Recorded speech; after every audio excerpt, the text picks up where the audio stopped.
President-elect Donald Trump campaigned on the elimination of the U.S. Department of Education. And now State Superintendent Ryan Walters is preparing Oklahoma schools for that very possibility. Ryan Walters says he wants to include the Bible in nearly every subject. That means history, literature, and the arts. Teach the facts. We're not asking teachers to come in and preach from the Bible. We're saying, look, historically, if Thomas Jefferson references, as he does in the Declaration of Independence, that there's rights that come from your Creator, well, what did he mean by that? Fifth, we will support bringing back prayer to our schools. President Donald Trump has announced plans to bring prayer back to schools, calling it a cornerstone of his education reform. Meanwhile, Ryan Walters, the Oklahoma State Superintendent, has taken things further by mandating the Bible in classrooms across his state. Walters is even advocating for a national Bible mandate if selected as Trump's Secretary of Education. I'm excited to announce today that Oklahoma is the first state to bring the Bible back to the classroom. Today, we purchased over 500 Bibles that will be in the AP government classrooms across the state. Bible just like this. We have the Bible, the Constitution, the Declaration of Independence, the Bill of Rights. These are foundational documents in our nation's history. Our kids have to understand the role the Bible played in influencing American history. It's very clear that the radical left has driven the Bible out of the classroom, which leads to a lack of understanding of American history. We will not stop until we've brought the Bible back to every classroom in the state. These moves are shaking the foundations of an education system that has largely ignored faith for decades, and the timing couldn't be more dramatic. Let's talk about what this actually means. President Trump recently unveiled a bold plan to reform education in America, laying out 10 key ideas that could reshape our classrooms for the better. At the heart of his vision is a return to foundational values, including a renewed emphasis on prayer and faith.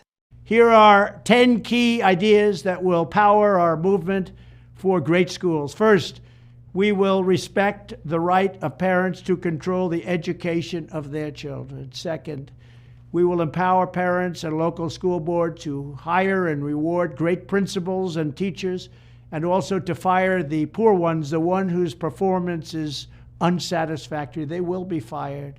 Like on The Apprentice, you're fired. Third, we will ensure our classrooms are focused not on political indoctrination, but on teaching the knowledge and skills needed to succeed. Reading, writing, math, science, arithmetic, and other truly useful subjects. Fourth, we will teach students to love their country, not to hate their country like they're taught right now. Fifth, we will support bringing back prayer to our schools. Sixth, we will achieve schools that are safe, secure, and drug-free, with immediate expulsion for any student who harms a teacher or another student. Seventh, we will give all parents the right to choose another school for their children if they want. It's called school choice. Eighth, we will ensure students have access to project-based learning experiences inside the classroom to help train them for meaningful work outside the classroom. Ninth, we will strive to give all students access to internships and work experiences that can set them on a path to their first job. They're going to be very, very successful. I want them to be more successful than Trump. Let them go out and be more successful. I will be the happiest person in the world. But we want our children to have a great life and be successful. And 10th, we will ensure that all schools provide excellent jobs and career counseling so that high school and college students can get a head start on jobs and careers best suited to their God-given talents. This is how we will ensure a great education for every American child. And one other thing I'll be doing very early in the administration is closing up the Department of Education in Washington, D.C., and sending all education and education work and needs back to the states. We want them to run the education of our children because they'll do a much better job of it. You can't do worse. We spend more money per pupil by 3 times than any other nation, and yet we're absolutely at the bottom. We're one of the worst. So you can't do worse. We're going to end education coming out of Washington, D.C. We're going to close it up, all those buildings all over the place, and you have people that in many cases hate our children. We're going to send it all back to the states. Thank you very much. Here's where things get controversial. Walter's mandate has already sparked a lawsuit involving over 30 educators and parents. Critics are calling it a violation of the separation of church and state. But here's the question no one's asking. Haven't we already crossed the line by removing God from schools entirely? For decades, students have been taught a secular version of history, stripped of the faith that guided our nation's founders. Violence, disrespect, and moral confusion have surged in our schools. Could this be the result of pushing God out of the classroom? What if reintroducing prayer and biblical values isn't forcing religion on anyone, but simply restoring balance? Issue that put you to the national conversation was Bibles in schools. That was an Oklahoma decision that you made. You've been on this show frequently to talk about it. If you end up at the Department of Education, would you try to mandate that nationwide, or do you believe that's a state's issue? You have to have it in the classrooms. We will ensure that history is taught in every class. That means kids will know American exceptionalism. That means kids will know the role that faith played. We will be unapologetic about that here in Oklahoma. We want to make sure that every student knows the role that the Bible played in American history. Has the Trump team talked to you about the education spot? Look, my focus has been in Oklahoma and the education here, and we're going to be on the front lines of bringing forth that America First agenda from President Trump to our state. Let me share a shocking story. Walters recently spoke about a high school counselor in Oklahoma who quit her job after students claimed to identify as animals. Yes, animals, demanding to be called by their species instead of their names. She said, "The students run the show. Teachers can't discipline them, and administrators always side with the kids. How did we get here? Could it be that by removing God and moral teaching from schools, we've created a vacuum where confusion and chaos thrive? This isn't just a cultural problem, it's a spiritual one. And that's why Trump and Walter's initiatives are hitting a nerve. Proverbs 9:10 says, "The fear of the Lord is the beginning of wisdom." For generations, our education system taught students not just facts, but values rooted in biblical truth. Ryan Walters argues that without the Bible, students can't fully understand American history. Think about it. The abolition of slavery, the civil rights movement, even the Constitution itself, these milestones were shaped by faith. But today, students are taught that faith is irrelevant, even harmful. Could this be why we're seeing an identity crisis among our youth?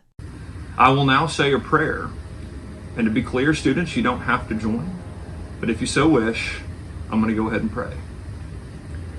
Dear God, thank you for all the blessings you've given our country. I pray for our leaders to make the right decisions. I pray in particular for President Donald Trump and his team as they continue to bring about change to the country.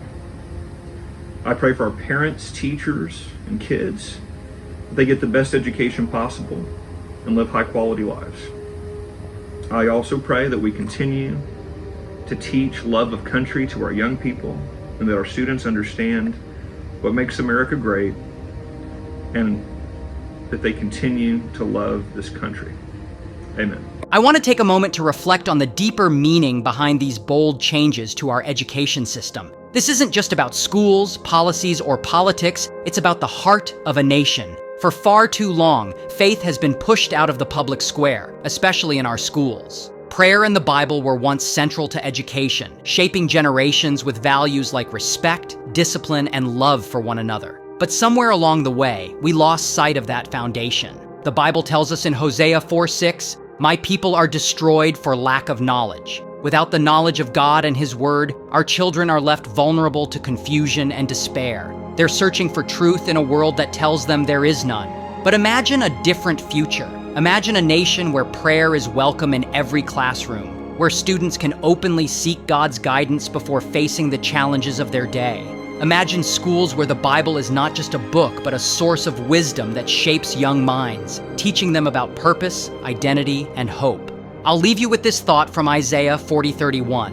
"But those who hope in the Lord will renew their strength. They will soar on wings like eagles. They will run and not grow weary. They will walk and not be faint." We are in a critical moment. It may feel like an uphill battle, but God promises strength to those who place their hope in Him. This isn't just a political moment, it's a spiritual awakening, and together we can make a difference for generations to come. If this message has stirred something in your heart, don't let it end here. Share this video with your friends and family. Start conversations in your community, and most importantly, keep praying. Let's be a people who seek God's will for our schools, our children, and our nation. Together, we can be the light that shines in the darkness. Thank you for standing with us in this mission. Until next time, stay strong in your faith, stand boldly for the truth, and always remember that with God, all things are possible. God bless you, and I'll see you in the next video.